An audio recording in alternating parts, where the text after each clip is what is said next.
은혜 받으실 말씀은 다니엘 6장 19절에서 23절입니다. 이튿날에 왕이 새벽에 일어나 급히 사자굴로 가서 다니엘의 든 굴에 가까이 이르러는 슬피 소리질러 다니엘에게 물어 가로되, 사시는 하나님의 종 다니엘아, 너의 항상 섬기는 내 하나님이 사자에게서 너를 구원하시기에 능하셨느냐? 다니엘이 왕에게 고하되, 왕이여, 원컨대 왕은 만세수를 하옵소서. 나의 하나님이 이미 그 천사를 보내어 사자들의 입을 봉하셨으므로 사자들이 나를 상해치 아니하였사오니 이는 나의 무죄함이 그 앞에 명백함이오며, 또 왕이여, 나는 왕의 앞에도 해를 끼치지 아니하였나이다. 왕이 심히 기뻐서 명하여 다니엘을 굴에서 올리라 하매 그들이 다니엘을 굴에서 올린즉 그 몸이 조금도 상하지 아니하였으니 이는 그가 자기 하나님을 의뢰함이었더라. 샬롬 성가대의 찬양과 니시 오케스트라의 연주가 있겠습니다.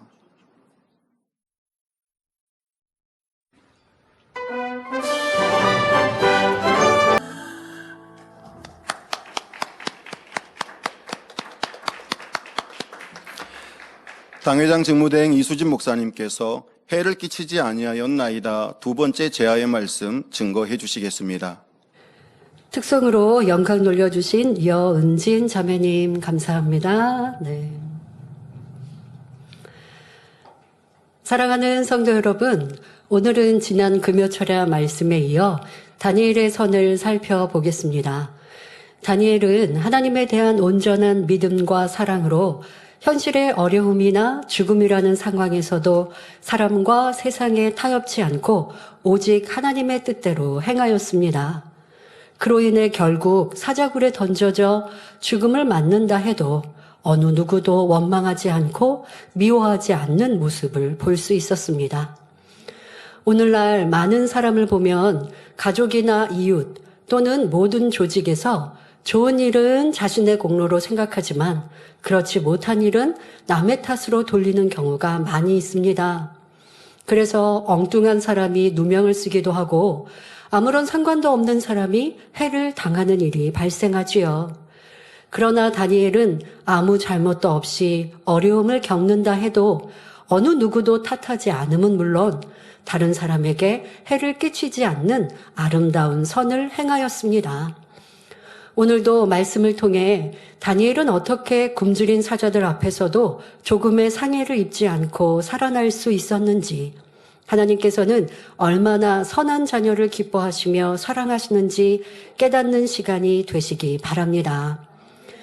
지난 시간 다니엘을 살펴보며 자신을 괴롭히며 죽이려는 사람들이라도 탓하거나 그들의 잘못을 들추지 않는 선을 말씀드렸습니다. 성도 여러분, 그러면 이러한 다니엘의 모습에 비추어 볼 때 현재 여러분의 모습은 어떻습니까? 예를 들어 가정에서 부모가 자녀의 잘못을 꾸짖고 나무랄 때에 자녀가 그 마음이 불편해져서 부모에게 반항하는 모습이 얼마나 비일비재한지요. 부모 나름대로 자녀를 더 나은 사람으로 성장시키기 위해 훈계한 것인데 자녀의 입장에서 잘못을 뉘우치기보다는 오히려 부모에게 책임을 전가하고 부모에게 탓을 돌리는 모습을 볼 수 있습니다. 부모가 자신을 이렇게 낳았기 때문에. 근데 이제 부모님들이 자녀를 가르칠 때, 훈계할 때 마음에 상처되지 않게 고운 말로 해주시면 좋은데 부모님이 이제 먼저 아이들의 감정을 상하게 하고 또 인격을 좀 모독하고 인격을 좀 존중해줘야 하는데 그러지 못하고 하니 또 자녀들도 그런 부모에게 또 지금과 같은 나를 돌아보기보다 부모님 때문에 내가 이렇게 공부도 못하고 내가 이렇게 못났고 내가 이것도 이렇고 라고 탓하게 되죠. 내 부모가 잘 배우지 못해서 나도 그렇다. 또 부모와 성격이 맞지 않아서 세대 차이가 너무 많이 나고 부모의 생각이 답답해서 우리 집은 이렇게 형편이 어렵기 때문에 내가 부모님이 이 모양이냐 너는 왜 그것밖에 못하냐라고 하는 것처럼 내가 이렇게 되지 않았냐라고 부모를 탓합니다. 또 조상 내력이 안 좋아서 등 이런저런 이유로 부모를 원망하고 불평합니다. 부모 때문에 자신이 비뚤어진 것이라며 오히려 부모 탓으로 돌리기도 하지요. 이런 일들 참 많이 있죠. 부모, 가정, 내 형편을 탓하면서 내가 당한 어려움과 내 문제, 더더욱 이제 학창 시절에 내 부모 말씀대로 순종하지 않고 내가 원하는 대로 놀고 또 좋지 않은 친구들을 사귀고 또 문제를 일으켰으면 성인이 돼서는 그런 일들이 다 나에게 해로 오지 않습니까? 그리고 후회하게 됩니다. 근데 후회를 하면 제대로 해야죠. 아, 내가 왜 그때 열심히 공부하지 않았을까? 왜 내가 가지 말아야 할 곳을 갔고, 내가 왜 취하지 말아야 할 곳을 취했고, 학생의 본분대로 하지 않아서 지금 성인이 되니 이렇게 내가 후회할 일들이 많았구나 하고 내 선택에 대해서 회개한다면 성인이 되었어도 고칠 수 있는 기회는 너무 많습니다. 그런데 그렇지 못한 사람은 지금 탓을 한다고요. 부모님 때문에 내가 그때 삐뚤어 나갔고 우리 집에서 부모님이 그렇게 다투시니까 내가 집에 오기 싫어서 나쁜 친구랑 사귀다가 나빠졌고 틀린 말도 아닙니다만 그렇게 탓하면 문제는 해결되지 않죠. 그리고 그런 상황에서도 열심히 자기 본분을 지키는 착한 학생들도 나오는 것이고요. 그런데 현재의 어려움을 제대로 해결하지 못하고 계속 발전 없이 살아가는 사람은 이렇게 남을 탓합니다. 더더욱 자녀가 부모를 탓한다면 그거는 있을 수 없는 것이죠. 우리가 반드시 깨우쳐야 할 것은 아무리 부모가 부족해도 나를 낳고 키워주신 분이니 여전히 부모라는 사실입니다. 부모가 설령 허물이 있고 잘못이 있다 해도 당연히 공경해야 할 분들인데 오히려 부모를 탓하고 거스른다면 이는 천륜을 어기는 것과 마찬가지입니다. 마음이 선한 사람이라면 마땅히 이러한 순리를 거스르지 않고 중심으로 부모를 공경할 줄 알아야 합니다. 자녀는 그 부모가 어떠한 상황에 놓여 있든지 그 부모를 섬기며 공경하고 자식으로서의 예우를 다하는 것이 진정 아름다운 마음입니다. 성경에서도 부모를 공경할 때 하나님의 복을 받을 수 있다라고 말씀하고 계시죠. 자, 그러면 내가 볼 때 내 부모는 존경할 만한 모습이니까 부모로 공경한다? 성경은 그러라고요? 아니요. 나를 낳아주신 것만으로도 감사하고 섬길 때, 그럴 때 하나님의 복이 내게 임하는 것입니다. 자, 동화 속에 나오는 콩쥐나 신데렐라가 그리 있지 않습니까? 이거는 이제 계모들에게 이렇게 어려움을 당하죠. 모진 매를 맞고 학대를 받는다 해도 그것을 고통으로 여기지 않았습니다. 부모님들도 자녀들이 성장할 때 이런 동화책 사주셨을 거고 그렇게 착하고 선한 내용들을 읽어주셨을 겁니다. 요즘 세상에서 나오는 그런 나쁜 얘기들이라든가 아니면 악한 내용들이 담겨 있는 그런 것들은 내 자녀에게 보여주기 싫으실 거예요. 선하고 착하다는 게 이런 모습이에요. 콩쥐나 신데렐라처럼 내가 피해를 받더라도 남을 탓하지 않고 고통으로, 참 공통적이죠. 고통으로 여기지 않는다는 거예요. 자신이 당하는 괴로움을 남의 탓으로 돌리는 것이 아니라 오히려 자기 잘못으로 여기며 더 잘하려고 하는 아름다운 마음을 지니고 있었습니다. 계모가 애매히 너 저기도 청소하고 여기도 청소하고 또 언니들의 옷도 너가 다 빨아라 그러고 어디에 잔치가 있어도 못 가게 하고 자 그런다 할지라도 부모님이 그렇게 해서 그 계모가 때로는 나쁘다고 넌 못됐다고 그렇게 너 왜 이렇게 게으르냐고 야단을 치면 내가 애매히 고난받는다고 생각했나요? 그 동화책을 보면 부모님께 더 잘하려고 마음을 맞춰드리려고 하는 그것이 아름다운 마음 선으로 묘사되어 있습니다. 자, 세상에서의 선을 표현하는 책도 그리한데 우리는 하나님의 말씀, 아버지의 선을 배우고 있으니 이러한 모습이 되어야 하죠. 그런데 삶 속에 누가 나를 힘들게 하고 어렵게 하면 속상하고 불편하고 싸우고 다투고 미워하고 있다면 이거는 선과 거리가 먼 모습입니다. 자, 역사적인 인물 이순신 장군만 보아도 그 마음씀이 참으로 선했던 것을 볼 수 있습니다. 그는 나라가 위태로울 때 뛰어난 활약상을 보였고 나라에 지대한 공을 세웠을 뿐만 아니라 임금과 백성들을 위해서는 목숨도 아끼지 않고 충성을 다했습니다.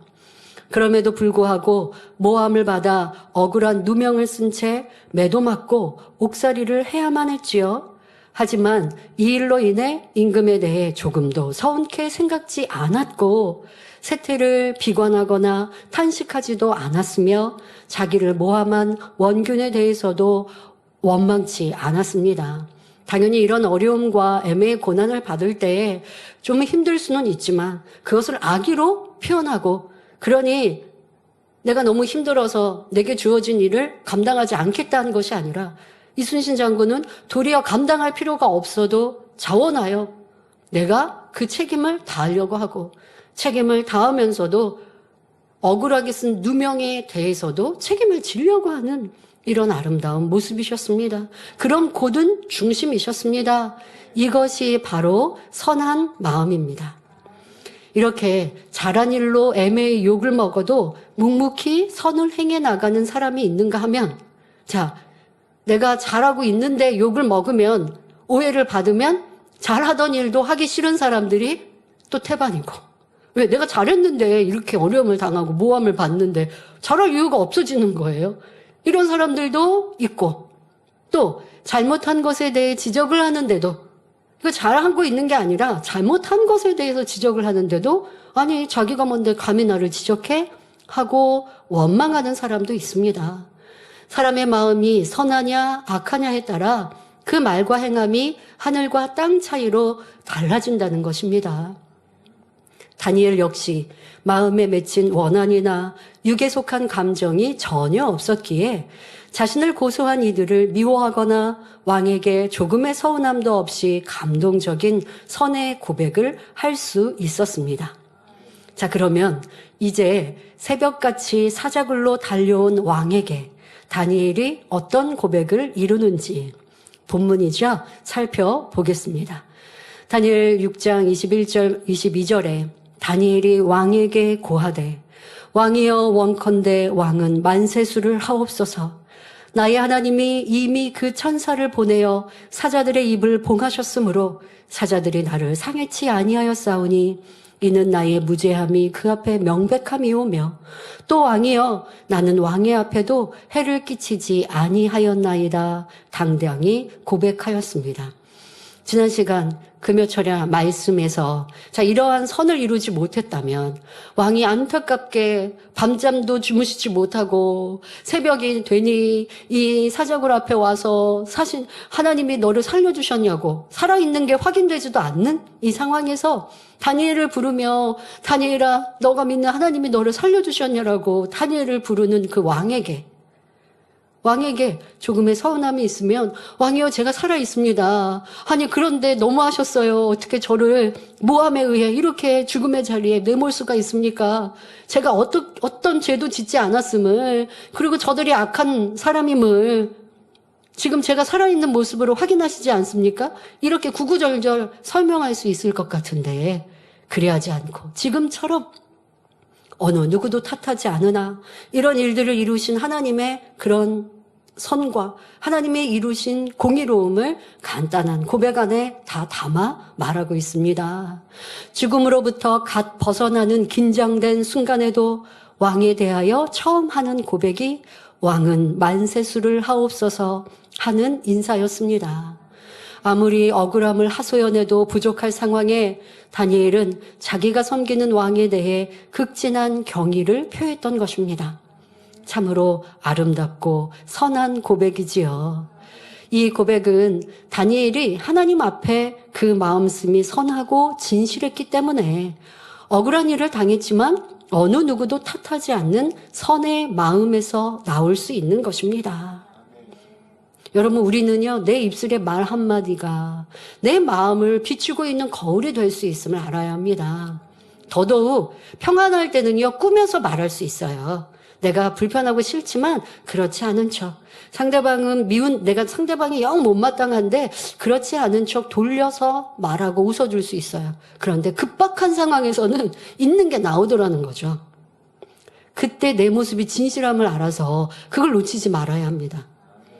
내가 좋은 말로 이렇게 하다가 보니까 내가 이렇게 말할 수밖에 없었어요가 아니라 그렇게 이제 내가 궁지에 몰리니까 코너에 몰리니까 했던 말이 그게 진짜 내가 하고 싶었던 말.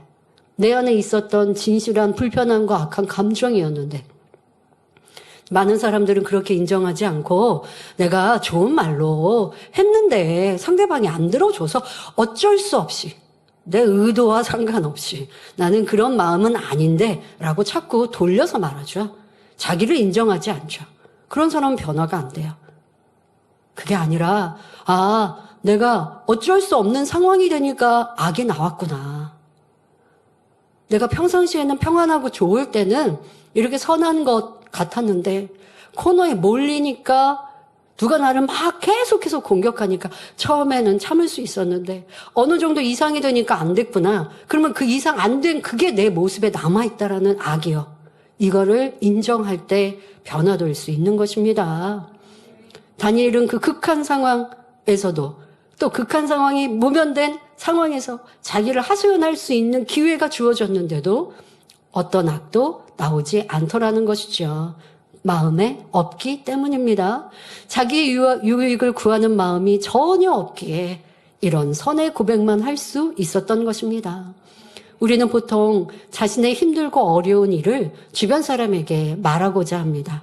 하소연한다고 하죠. 그러나 그 마음에 선이 가득하면 상대방을 조금 더 힘들게 하고 싶지 않기 때문에 좋지 않은 얘기는 하지 않습니다. 그런데 내 사정을 말하지 않으면 너무 힘들고 내가 해결하지 못할 일이니 내 어려움을 다른 사람에게 말하고 있다면 그는 하나님은 잊어버리고 사람을 의지하고 있다는 것을 알아야 합니다. 그렇게 얘기한단 말이에요. 내가 저 사람에게 도움을 받고자. 여러분들의 세상 삶이나 우리가 살아가면서 그렇게 도움을 구하고 부탁할 일도 있죠. 그걸 하지 말라는 게 아니라. 그런 시간이 아닌데, 그런 상황이 아닌데, 그냥 자꾸 내 하소연, 내가 힘들고 어려운 일들, 누가 나를 괴롭게 하고 힘들게 하는 일들을 주변에 말하고 있는 것은 당연한 악이요. 상대를 힘들게 하는 것뿐만 아니라 나는 하나님을 의지하고 있는 게 아니라고요. 하나님을 의지하면 하나님께 아뢰서 문제를 해결받아야 되잖아요.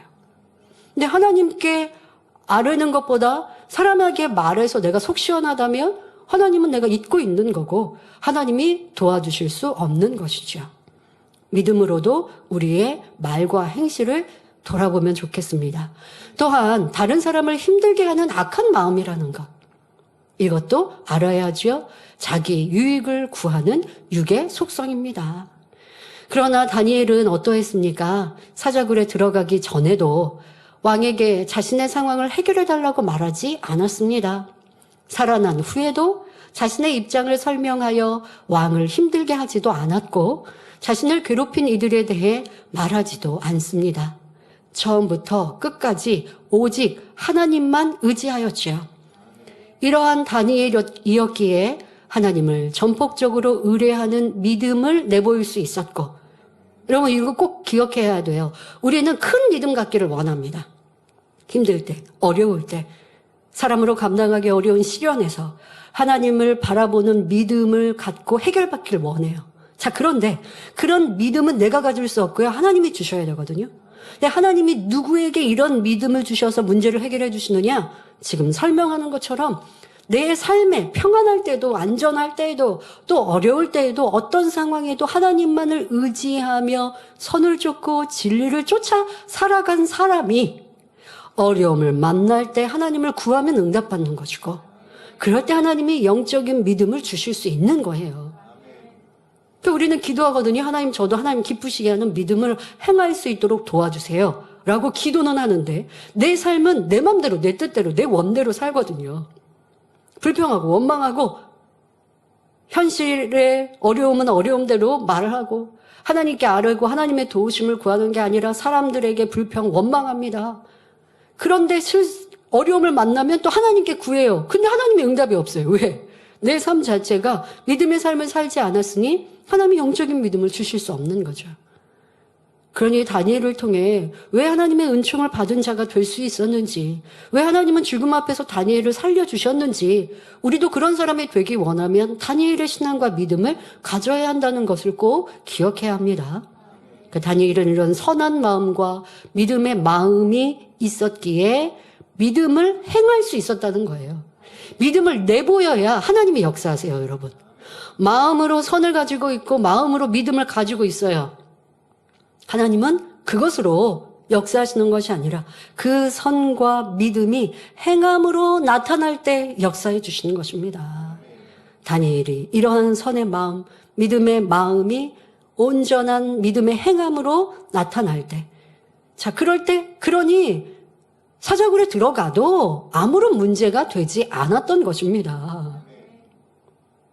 다니엘은 하나님의 선으로 가득했을 뿐만 아니라 하나님의 기뻐하심에 이르렀던 것입니다. 자, 여기서 기뻐하심이란 바로 행함입니다. 행함이 없으면 그 선이 행함으로 나타날 때 그것이 하나님의 기쁨이 되어집니다. 그런데 이 다니엘의 선의 행함은 하나님을 온전히 믿는 믿음이었기에 하나님이 기뻐하실 수밖에 없었지요. 이렇게 전지전능하신 하나님을 온전히 의뢰하는 믿음이 있으니 한낱 사자를 두려워할 하등의 이유가 없었습니다. 아, 참 너무 멋집니다. 이런 선한 선진들의 모습이 흠모되죠.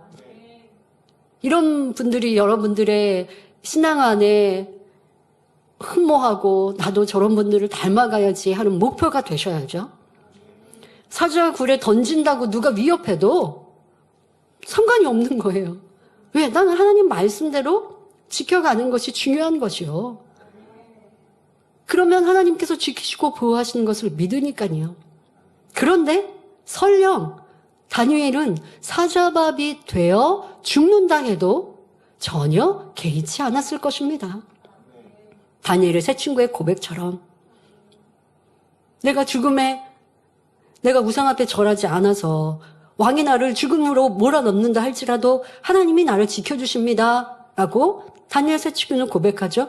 그러나 그리하지 않으셔도 우상 앞에 절하지 않겠습니다 라고 고백하는 이와 같은 믿음, 이와 같은 진실함이 바로 하나님의 기뻐하시는 선이요 의인들의 모습이셨습니다. 성도 여러분, 우리는 누구든지 이러한 믿음을 갖기 원하고 다니엘처럼 전폭적으로 하나님만을 의뢰하길 바라지만 실상은 그러한 믿음을 내보이지 못하는 것입니다. 그럼 그 이유는 무엇일까요? 바로 죄 때문이죠. 내게 죄가 없다면 아무리 극한 상황에 처한다 할지라도 어떠한 죽음에 대한 공포나 두려움 또는 근심, 걱정, 불안, 초조함이 오지 않을 것입니다. 왜냐하면 전지전능하신 하나님께서 언제나 나를 보고 계신다는 것을 믿고 내가 혹 시험을 만난다 해도 시험 당할 즈음에 피할 길을 주실 것을 믿기 때문이지요. 더 나아가 설령 불이익이 온다 해도 결국에는 하나님께서 합력하여 선을 이루어 주시고 축복된 길로 인도해 주실 것을 100% 믿기 때문입니다. 요한일서 3장 21절 22절에 만일 우리 마음이 우리를 책망할 것이 없으면 하나님 앞에서 담대함을 얻고 무엇이든지 구하는 바를 그에게 받는다는 말씀과 같이 내게 죄가 없으면 죽음 앞에서도 무엇이나 구할 수 있는 당당한 믿음이 임하는 것입니다. 다니엘 역시 하나님께서 자신을 구원해 주신 것은 자신의 무죄함이 그 앞에 명백했기 때문이라고 죄 없는 자에게 억울함을 당치 않게 하시는 하나님의 공의를 표현하고 있지요.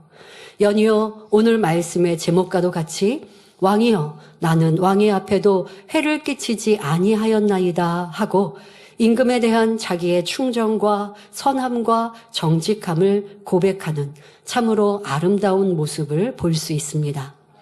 이 얼마나 감격스러운 순간입니까? 이렇게 다니엘이 살아있음을 확인한 왕은 기뻐하며 다니엘을 굴에서 올리라 명하고 다니엘을 참소한 무리들은 자, 다니엘이 저들이 나를 이렇게 죽이기 위해서 법령을 만들었고 왕의 눈을 속여서 나에게 올무를 놓았습니다라고 전혀 말하지 않았죠. 자, 그런데 하나님께서 이렇게 명백함을 드러내시니 왕이 가만히 있지 않죠. 이제 다니엘을 참소한 무리들을 그 처자들, 아내와 자식들과 함께 사자굴에 던져 넣도록 명령했습니다. 자, 그러면 다니엘은 한밤이 지나도록 사자굴에서 어떤 해도 받지 않고 사자가 핥히지도 못하고, 자, 이렇게 멀쩡하게 살아나온 다니엘이었으니 악한 이들을 던지면 그들도 죽지 않을 수 있을까요? 그렇지 않았습니다. 다니엘서 6장 24절에 보면 그들이 굴 밑에 닿기도 전에 사자가 그들을 움켜서 그 뼈까지 부서뜨렸다 기록하고 있습니다. 성도 여러분, 무엇을 깨우칠 수 있습니까? 죄가 있는 사람은 결국 부서지고 깨어지며 망하게 되지만 죄가 없는 사람은 다니엘처럼 죽음이라도 그를 피해간다는 사실입니다. 이뿐만 아니라 의인은 죽음의 위협에도 조금도 상해치 않도록 각종 어려움과 장애물이 물러갈 수밖에 없다는 것입니다. 다니엘은 죄가 없었기에 하나님께서 죽음도 비껴가게 하실 뿐만 아니라 그 몸이 조금도 상하지 않게 지킴을 받은 것입니다. 그렇기 때문에 다니엘은 왕에게도 해를 끼치지 아니하였나이다 라고 당당히 고백할 수 있었던 것이지요. 그러면서도 다니엘은 이런 확실한 결과 앞에 결코 교만하지 아니했고 무례히 행치 않았으며 조금도 들레지 아니했습니다. 만일 자기를 드러낼 마음이 조금이라도 있었다면 아무리 좋은 말을 내어도 반드시 가시돋친 말이 섞여 나왔을 것입니다. 그러나 다니엘은 모난 마음이 전혀 없었기 때문에 아무리 극한 상황에서도 그 모든 것 하나하나가 얼마나 곱고 아름다웠는지요. 그러니 그 자체가 우리 하나님 보시기에 선하신 뜻이 되어 하나님 앞에 더욱 크게 은총을 입을 수 있었던 것입니다. 여러분 삶에, 여러분 생활 속에 꼭 적용하십시오. 내가 때로는 원통한 일을 만나도 잘 참아요. 악한 사람에게 가서 따지지 않고 내 주변에 이렇게 말하지 않아서 잘 참았어요. 그러나 내 마음은 부글부글 끓고 있었다면 다니엘과 같이 하나님 앞에 선하다 은총을 받지 못할 것이죠. 그러면 그런 분들은 내 마음을 들여다봐야죠. 그런데 또 그런 마음은 어떤 상황에서 또 분명 표현으로 나오죠. 지금 다니엘처럼 상황이 잘 마무리가 되면 그때서 또 내 상황을 또 설명하다 보면 저 사람이 나를 괴롭게 했고 힘들게 했는데 그래도 내가 잘 승리해서 하면서 또 말하고 싶은 것, 이 또한도 내 안에 가시가 남아있는 것이고, 자, 여러분 삶에 있어서 더더욱 지나온 연단의 시간 속에 내가 나를 변호한다고, 내 입장을 설명한다고 누구를 악하다 정죄하지는 않았는지, 상대의 허물을 들추지는 않았는지 다니엘과 비춰보면 많이 발견되어 변화의 능력이 될 것입니다. 우리 성도님들이 이 금요철야 말씀을 듣고 너무나 크게 은혜 받았다고, 통일자복하였다고 하는 그런, 저분 많이 일꾼이고 선한 분들이 그렇게 공통적으로 말씀하시는 걸 보면서 당연한 것이죠. 왜? 다니엘의 이런 지극한 선에 비추면, 아니 그 선한 고백 자체에도 눈물을 흘리게 하지만 내 모습에 비춰보면 부족한 것들이 발견되는 것이 맞죠. 내가 다니엘처럼 나는 온전해야 할 분은 없는 것이고요. 저 또한도 말씀을 대하면서 내가 지난날에 내 마음은 어떠했는가? 내가 이런 힘들고 어려운 일들을 하소연하고 싶은 마음은 없었는가?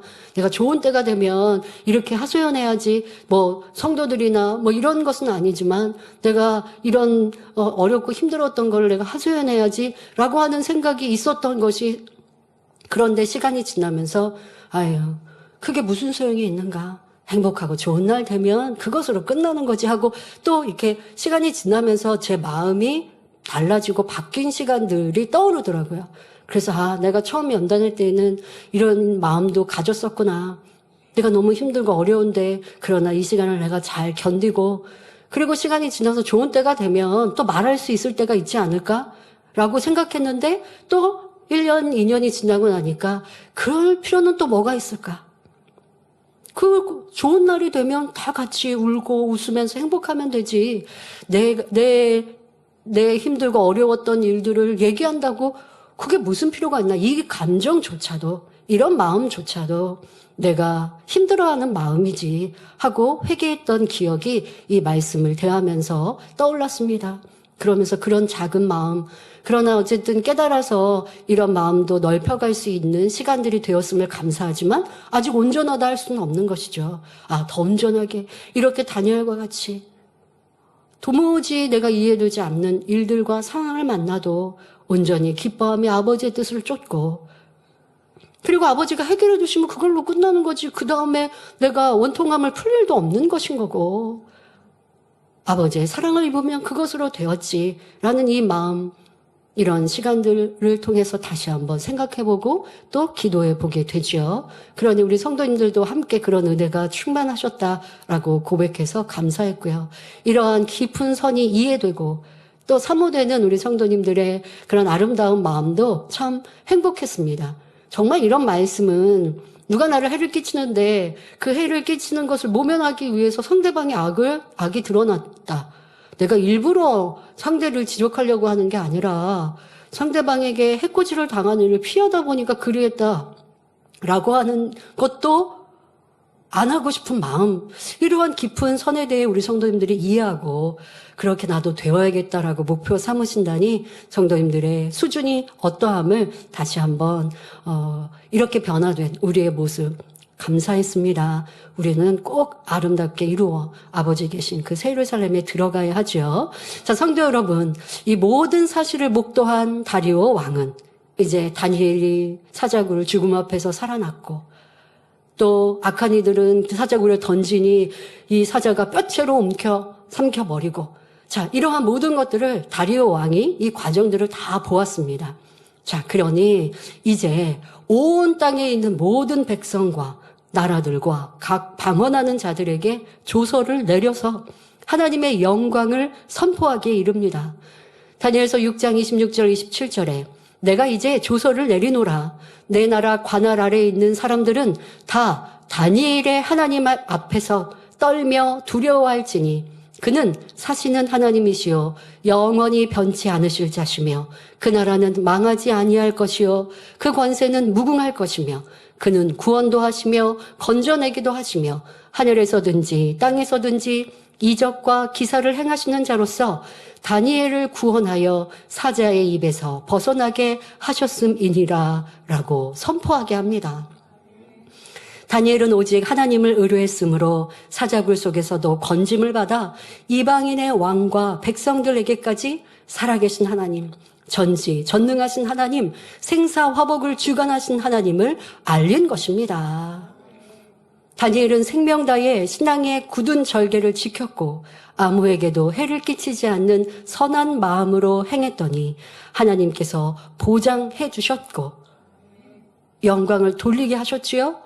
자, 그러니 이러한 일들을 우리가 만사형통했다라고 말합니다.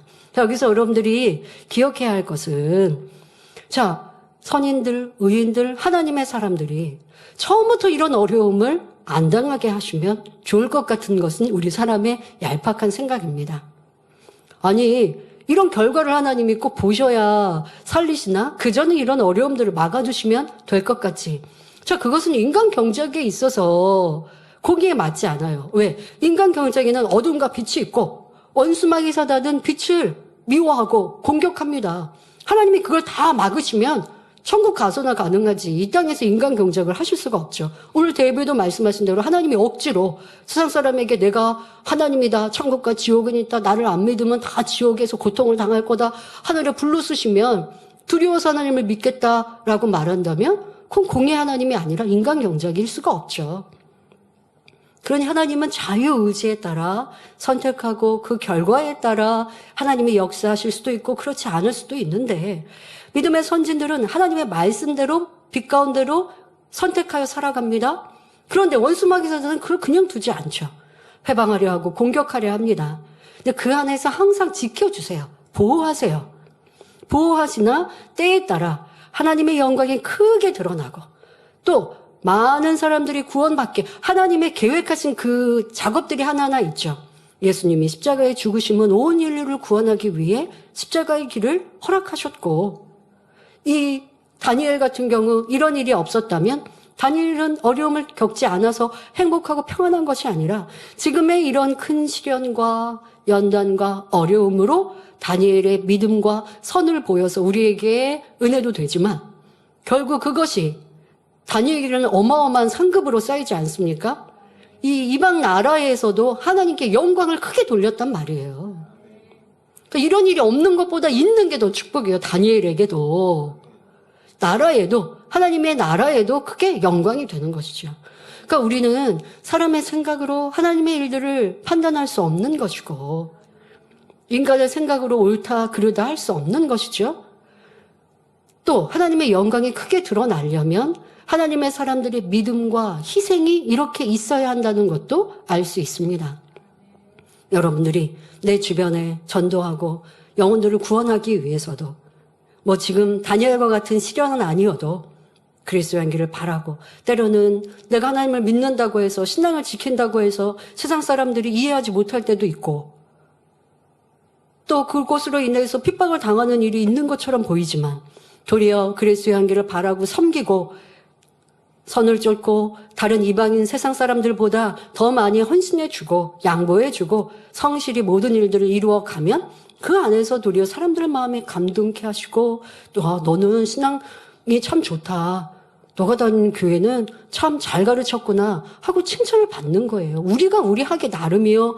내 희생과 헌신이 하나님의 영광을 나타낼 수 있는 것입니다. 다니엘이 이렇게 크게 영광을 돌릴 수 있었던 것. 그런데 분명 시련이 있었고 그런데 시련이 있고 시련 끝에 모든 것들이 너무나 빠르게 해결되어지고 악한 이들은 악한 이들의 행한대로 심판을 받고 선한 이들은 영광을 돌리게 되고 자 이런 일들의 끝을 바로 만사 형통했다고 말씀하시죠. 대부분의 믿음의 선진들이 이 어려움들의 과정들이 있었고 그 과정 속에 선을 쫓고 믿음을 쫓아가니 하나님께서 그 끝에 가서 손을 대시고 손을 대시면 악인은 사망이요 멸망이요 의인은 정오의 빛같이 높이시고 세우십니다. 여러분 삶에도 그러한 하나님의 역사가 임하시길 바랍니다. 그러기 위해 나의 행함이 빛이요 진리요 선을 쫓아 나아가야죠. 선을 행하지 않으면서 결과가 좋기를 바라는 것도 공의에 맞지 않고 있을 수 없는 것이요. 선을 쫓아가면서 그렇다고 해서 항상 어려움을 당하고 하는 것 아닙니다. 항상 아버지가 지키시고 보호하셔서 때로는 그때그때의 시련이 있지만 그 시련을 믿음으로 승리하면 높이시고 세우시고 축복해 주시는 이러한 원리를 다니엘 선지자의 선을 통해서 알아가시길 바랍니다. 사랑하는 성도 여러분, 오늘 말씀을 통해 깨달아야 할 것이 있습니다. 우리가 믿음 안에 들어갈수록 오늘 말씀의 제목과 같이 아무에게도 해를 끼치지 아니해야 한다는 것입니다. 이 해를 끼치지 않는다는 건 누구한테 내가 악을 행하여서만이 아니라고요. 여러분들이 상대방 내가 무의식 중에라도 상대방에게 피해를 주는 일들이라든가 아니면 나를 보호하기 위해서 상대를 어렵게 하는 이 일들도 해를 끼치는 것. 이런 깊은 선까지 이해하셔야겠고요. 자, 그리고 지금 여기서 아무에게도 해를 끼치지 않는다고 하니까 단순히 상대와 부딪히지 않고 부딪힐 만한 일은 피해버림으로 상대에게 해를 가하지 않는다는 의미로 오해하시면 안 되겠습니다. 아, 내가 이제 모든 것에 좀 소극적으로 살아야지 하시면 안 됩니다. 자, 물론 남에게 해를 가하지 않는 이러한 의미도 내포되어 있지만 아무런 해를 가하지 않는 것은 믿는 이든 믿지 않는 이든 사람으로 당연한 도리입니다. 이것은 소극적인 선에 불과하지요. 남에게 어떤 악을 행치 않고 아무 잡음이 없이 살았다고 해서 하나님을 기쁘시게 할 수 있는 것은 아닙니다. 단순히 상대에게 해를 가하지 않으려면 먼지날 물건은 털지 않으면 되고 부딪힐 일은 만들지 않으며 책임지지 못할 일은 회피해버리면 됩니다. 그러나 다니엘이 이러한 소극적인 선에 머물러 있었다면 어떻게 한 나라에 인정받는 총리가 되었겠고 하나님의 지극한 사랑을 받았겠습니까? 그랬다면 왕 앞에 설 일도 없었겠고 어쩌다 왕을 대면하였어도 본문의 고백처럼 왕 앞에서도 담대하게 해를 끼치지 아니하였다라고 고백할 수 없지요. 신앙 안에서도 마찬가지입니다. 적극적으로 하나님의 일을 이루며 힘써 헌신할 것인가, 아니면 조용히 소극적으로 신앙생활하며 살 것인가에 따라 하나님의 기뻐하심이 다릅니다. 힘써 충성하다 보면 생각이 다른 사람도 있고 성격이 모난 사람도 있어서 오해를 받거나 시기 질투를 받을 수도 있습니다. 그런데 이런 일이 싫어서 조용히 내 신앙만 지키면 되지 한다면 부딪히는 일은 없겠지만 하나님을 사랑하여 충성하거나 하나님께 영광 돌릴 일도 없지요. 또한 이런 사람은 누구와도 부딪히지 않았다고, 해를 끼치지 않았다고 말할 수도 없으니 선하다 할 수 없습니다. 자, 이런 것을 여러분들이 분별하시라는 거예요. 내가 성격이 그냥 차분하고 얌전해서 하는 업무나 일도 별로 없고 내가 마음은 불편하지만 뭐 상대에게 내색하지 않고 그러니 나는 해를 끼치지 않았습니다 라고, 선하다라고 스스로 착각하시면 안 된다는 거예요. 지금처럼 내가 적극적으로 행하면서 부딪힐 일들을 부딪히지 않는 마음으로 변화시키고, 적극적으로 일을 하면서 내게 해가 오는 일들도 내가 감수하면서 상대에게 선대하는 이러한 적극적인 선과 소극적인 선의 차이가 있고, 소극적으로 나를 보호해서 이만큼은 할 수 있는 만큼만 뭐 하지. 뭐 예를 들어 사명 많으면 내가 여기저기도 책임져야 되니까, 그러면 말도 듣고 하니까 그러지 말고 그냥 내가 조금만 하지 라고 한다고 하나님이 잘했다 하시지 않는다는 것. 이러한 차이를 아셔야 합니다. 만일 다니엘이 인간의 생각을 동원했다면 30일 동안만 잠시 기도를 쉴 수도 있었겠고, 기도를 하더라도 한 달 동안만 절제하여 부르짖어 기도하지 않으면 얼마든지 살짝 넘어갈 수도 있었을 것입니다. 아니 뭐 그런다고 하나님을 등지고 떠나는 일은 아니니까 한 달만 좀 참으면 다 된 밥에 재 뿌리는 격은 아니겠지 하고 타협할 수도 있는 일이었지요. 그러나 다니엘은 어인이 찍힌 금령을 어기는 줄 알고도 자기 집에 돌아가서는 평소대로 예루살렘을 향한 창을 열고 하루에 3번씩 무릎을 꿇고 기도했습니다. 즉 다니엘은 조용히 피해갈 수 있는 일도 적극적으로 진리를 지켜 행했고, 차라리 부딪힐지언정 하나님의 뜻이면 생명조차 아끼지 아니했던 것입니다. 그러면서 다가오는 어려움에 조금도 원망 불평이나 억울함으로 생각지 않았고 아무도 탓하지 않았으며 오히려 만나지는 환경 조건을 감사함으로 선대해 나갔던 것입니다. 이 양면성을 다 갖추었을 때에 진정 해를 끼치지 않는 사람이라 할 수 있는 것입니다. 그러니까 해를 끼치지 않는다고 해서 여러분들이 소극적으로 행동하고 하나님의 일이나 모든 것들을 사람들과 최대한 부딪히지 않아야지 라고 한다면 그것이 부딪히지 않았으니까 선이라고 칭찬받는 게 아니라고요. 많은 일들을 또 행하면서 부딪히는 일들이 도리어 내게는 복이 될 수 있어요. 왜? 부딪혀 봐야 내 안에 악을 아니까요. 그래야 내 안에 의도 알고 내 안에 이렇게 옳다함으로 인하여서 잘못되었구나라는 것도 깨닫는 것이고, 그리고 그걸 버리고 더 낮아지고 섬겨서 많은 사람과 만나고 많은 일들을 하면서도 소리나지 않고 불편한 일이 없을 때 그래야 선하다 칭찬하시고 아무에게도 해를 끼치지 않았다고 인정받을 수 있는 것입니다. 우리 하나님께서 원하시는 진리는 이렇게 악은 모든 모양이라도 버리되 범사에 헤아려 좋은 것을 취해 나가며 진리라면 굽히지 않고 행하여 하나님을 기쁘시게 할 수 있는 신앙이라야 하는 것입니다. 그러므로 우리가 하나님을 기쁘시게 하면 잠언 16장 7절에 사람의 행위가 여호와를 기쁘시게 하면 그 사람의 원수라도 그로 더불어 화목하게 하시느니라 하신 말씀처럼 아무에게도 해를 끼치지 않는 사람이 될 수 있는 것입니다. 만나는 사람이 적으니까, 당하는 일이 적으니까, 문제가 없으니까 아무에게도 해를 끼치지 않는 사람이라고 인정받는 것이 아니라고요. 도리어 그 사람은 하나님께서 너는 나를 사랑 안 해서 내 사랑함이 부족해서 열심히 충성하지 못했고 하나님 앞에 헌신하지 않았구나라고 그렇게 평가를 받을 것입니다.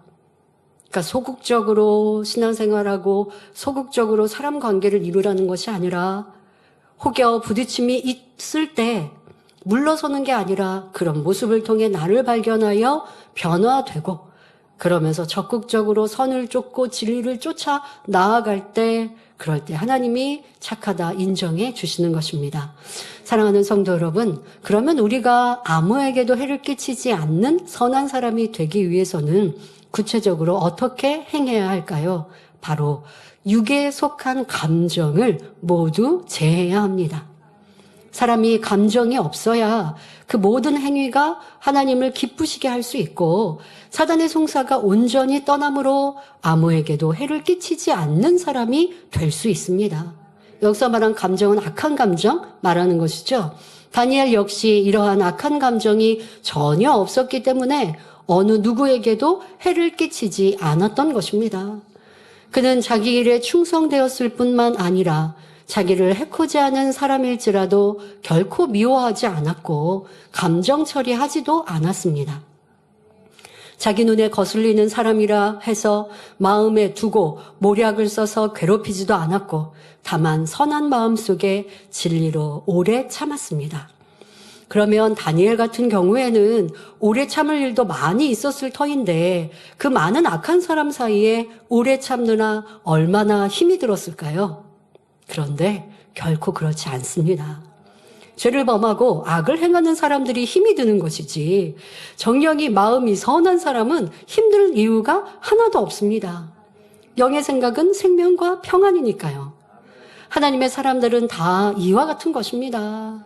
하나님을 사랑하기에 목숨이 경각에 있을지라도 자기에게 맡겨진 소임을 묵묵히 감당해 나갈 뿐이지 힘들게 싸우며 억지로 행해 나가는 것이 결코 아닙니다. 예를 들어 성경상의 아브라함이 힘들었겠습니까? 요셉이 힘들었겠습니까? 아니면 룻이 힘들었겠습니까? 그들은 아내를 빼앗겼을지라도 감옥에 들어갈지라도 남편을 잃고 홀로 시어머니를 봉양할지라도 무시를 당할지라도 그 어떤 연단을 받을지라도 힘들어한 것이 아니라 오히려 자족하며 감사했습니다.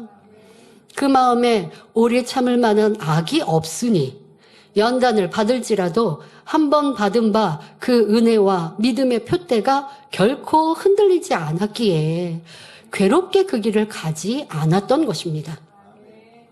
오히려 연단과 어려움을 통해 믿음이 더 견고하여져서 당대와 후대의 어두움을 밝혀주는 진리의 등불이 되었습니다. 우리도 이런 믿음의 선진들의 길을 밟아가야겠습니다.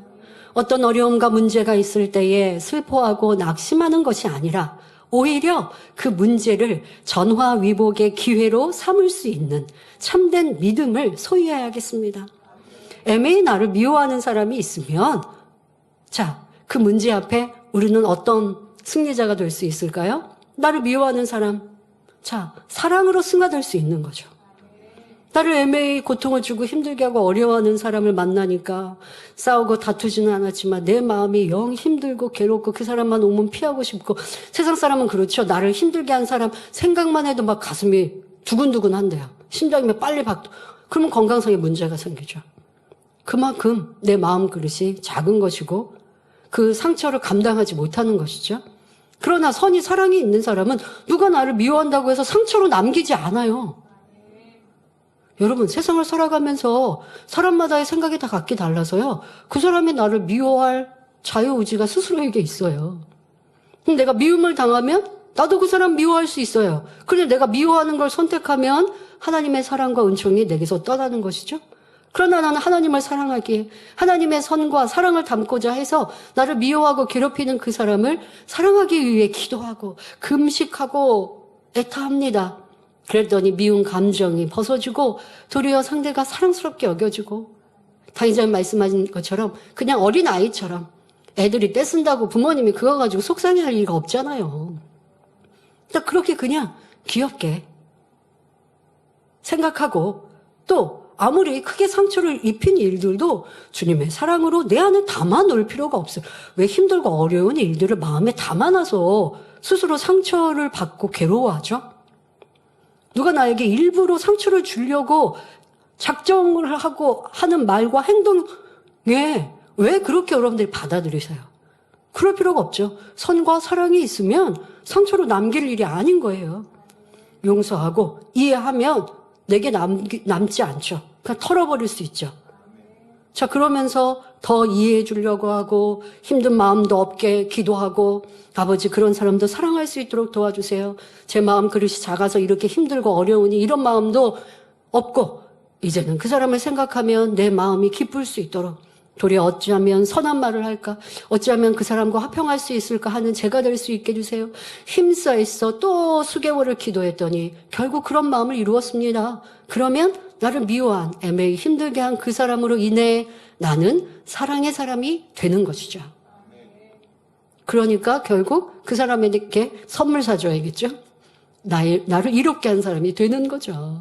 자, 문제 자체가 우리를 힘들게 하는 것이 아니라 문제를 문제시하는 마음속의 비질리가 사람을 힘들게 하는 것입니다. 그러므로 우리 자신을 얽어매고 무거운 짐을 지우는 것은 우리 주변에 산재된 문제나 환경, 사람 때문이 아니라 우리 마음속에 자리 잡고 있는 악 때문임을 알아야겠습니다. 마음속에 악이 있으므로 그 악이 드러날 만한 어떤 환경, 조건을 만나면 생각을 통해 그 악이 발동되기 때문에 힘든 것이지요. 그러나 다니엘은 마음속에 육에 속한 감정이나 악이 전혀 없었기에 왕이나 자기를 모함한 신하들에 대해서도 욕하지 않고 대들지 않았으며 살기 위해 비열하게 항변치도 않았습니다.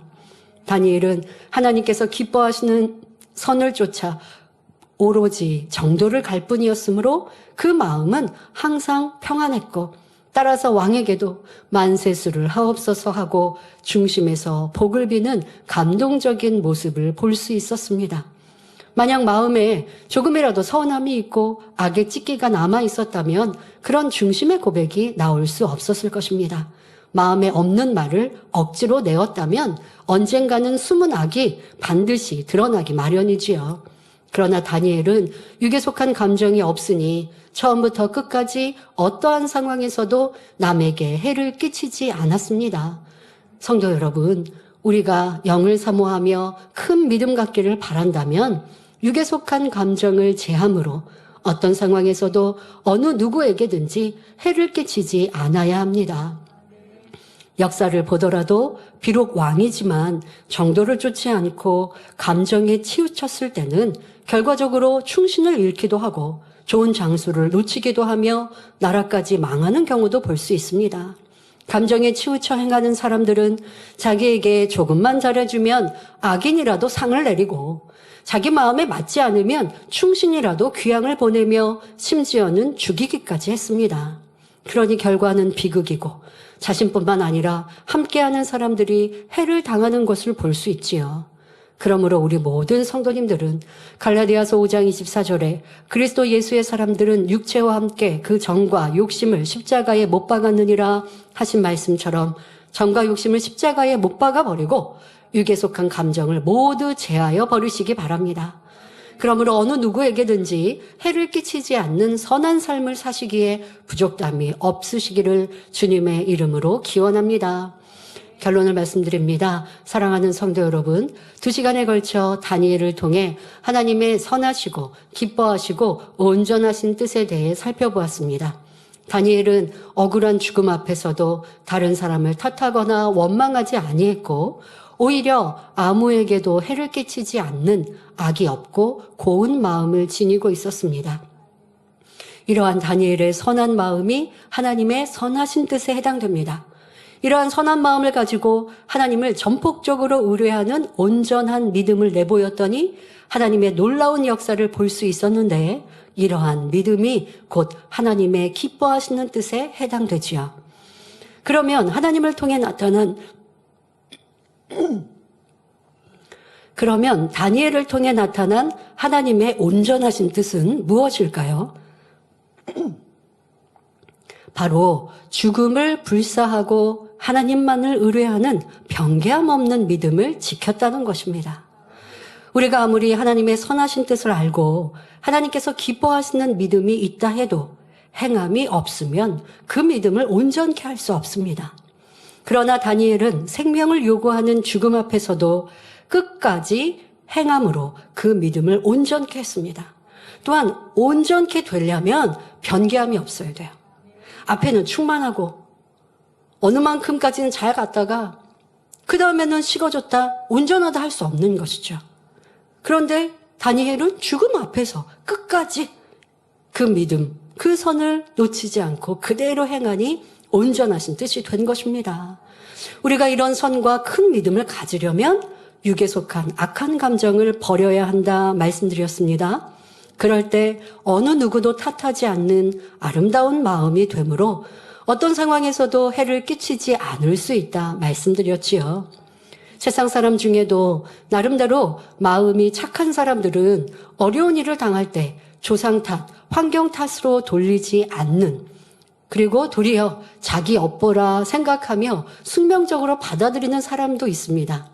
그런데 진리 안에 들어와서도 무슨 일이 잘 안 되거나 꼬이면 남의 탓, 주변 환경 탓으로 돌린다면 이는 참으로 어리석은 사람이라 말할 수밖에 없지요. 우리는 결코 다른 데로 탓을 돌리지 말아야 하겠습니다. 설령 내가 옳다 해도 내 부족함으로 돌리고 내 탓으로 여길 줄 아는 너그럽고 유덕한 마음을 지녀야 우리 하나님의 기뻐하심을 입을 수 있는 것입니다. 그러므로 오늘 말씀의 제목과 같이 아무에게도 해를 끼치지 않는 선한 마음과 아름다운 중심을 소유하심으로 하나님의 크신 은총을 입는 복된 성도님들이 되시기를 주님의 이름으로 축원합니다. 말씀 참고하시면서 기도하시겠습니다. 좋으신 아버지 하나님, 오늘도 다니엘의 선과 그 행함을 보며 우리에게 큰 감동이 되었습니다. 죽음의 자리에서 모면한 이 다니엘은 또 왕이 너무나 사랑스럽게 다니엘을 부르며 살아났음을 기뻐하는데도 결국 선과 사랑만이 나왔습니다. 그런데 우리의 모습은 어떠했던가를 돌아보며 내 마음, 내 생각, 내 입술, 이 모든 것들에 있었던 악을, 감정을 이제는 모든 것들을 찾아서 변화되어짐으로 선만 쫓아가는, 아버지를 기쁘시게 하는 믿음으로만 행하는 복된 성도님들 되게 하여 주옵소서. 감사드리며 우리 주 예수 그리스도 이름으로 기도하옵나이다. 아멘. 당회장님의 환자를 위한 기도를 받겠습니다.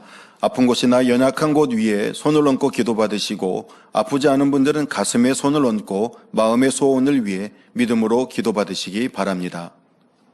할렐루야. 전능하신 사랑의 아버지 하나님, 이 시간 기도받는 모든 성도님들 위해 안수하여 주옵소서. GCN과 인터넷과 화상을 통해 기도받는 지교회와 지성전, 그리고 전세계 하나님의 자녀들 위에도 시공간을 초월하여 역사하여 주시기를 원합니다. 믿어지는 믿음을 주시고 부정적인 생각과 의심의 세력을 물리쳐 주옵시며 모든 시험 환난도 물리쳐 주옵소서. 머리부터 발끝까지 오장육부, 뼈, 마디마디, 온몸의 신경, 조직, 세포 등 아픈 곳마다 성령의 불로 태우시고 근본의 빛으로 역사하여 주옵소서. 예수 그리스도의 이름으로 명하노니 원수마귀 사단, 모든 질병, 균, 연약함아 물러가라. 빛이 여임하라. 모든 불치, 난치병도 성령의 불로 태워 깨끗하게 역사하여 주옵소서. 말라리아를 비롯한 모든 풍토병도 물리쳐 주옵소서. 감기, 기침, 열, 몸살, 독감 등 각종 유행성 질병도 다 물러가라. 어떠한 유행성 질병, 균도 틈타지 않게 지켜 주옵소서. 위암, 폐암, 간암, 유방암, 자궁암, 대장암, 피부암 등 각종 암과 에이즈, 백혈병, 뇌졸중, 고혈압, 저혈압, 심장병, 폐병, 위장병, 당뇨, 부인병, 피부병, 갑상선 질환과 모든 염증도 깨끗게 하여 주옵소서. 소아마비, 중풍, 관절염, 디스크도 온전케 하여 주옵소서. 요통, 두통, 신경통을 비롯한 모든 통증은 사라질지어다. 간질, 자폐증, 우울증, 조울증, 노이로제 등 모든 정신질환도 물러가라. 모든 마비된 것도 풀어지고 일어나 걷고 뛸지어다. 눈도 잘 보이게 하옵시고 귀도 잘 들리게 하여 주옵소서. 소경은 눈을 뜨고 기머거리는 들으며 벙어리는 말할지어다. 각종 사고, 후유증도 깨끗게 하시고 부러진 뼈도 붙여 주옵소서. 화상 입은 것도 온전케 하옵소서. 화기야 물러가라. 열도 물러가라. 아버지 흉터도 나지 않게 역사해 주시기를 원합니다.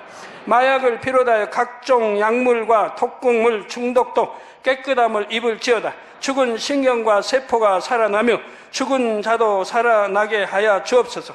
잉태의 축복도 주시기를 원합니다. 잉태 축복을 받으라 예수 그리스도의 이름으로 명하노니 원수마귀 사단아 하늘 공중 곳에 잡은 악의 영들아 물러가라.